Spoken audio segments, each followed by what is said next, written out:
marnaba ha yaraysan naftaada. Haddii weynaan iyo xoog wax taraan, maroodiga ayaa ahaan lahaa boqorka xayawaanka, laakiin waxaa ah libaax oo cudud iyo cabirba ka yar. Guusha dadka kale ma aha adiga guuldarradaada ama fashilkaaga. Marnaba ha ka xumaan qof kale oo guul gaaray. Isdiyaarin, dadaal badan, doonid joogto ah, dulqaad iyo duco ayaa inta badan u ah sabab guusha. Had iyo jeer ku duceyso inaad hesho indho ka arka dadka waxa ugu wanaagsan, qalbi cafiya waxa ugu xun ee lagu sameeyo, maskax hilmaanta wax kastoo xun, iyo ruux aan marnaba lumin rumaynta iyo iimaanka rabbigeeda.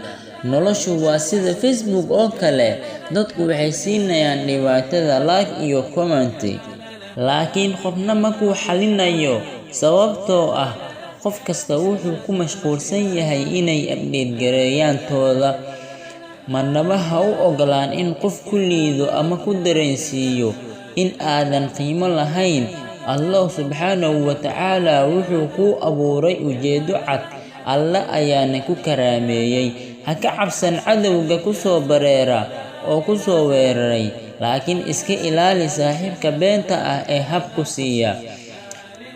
Ka taxadar, aaminaadda aad bay u jilicsan tahay, una jabi og tahay. Goortii ay jabto waxaa ka dhalan karo baabaa, way adag tahay in dib loo kasbado. Xaqiiqdii marnaba ma ahaanayso sideedii hore.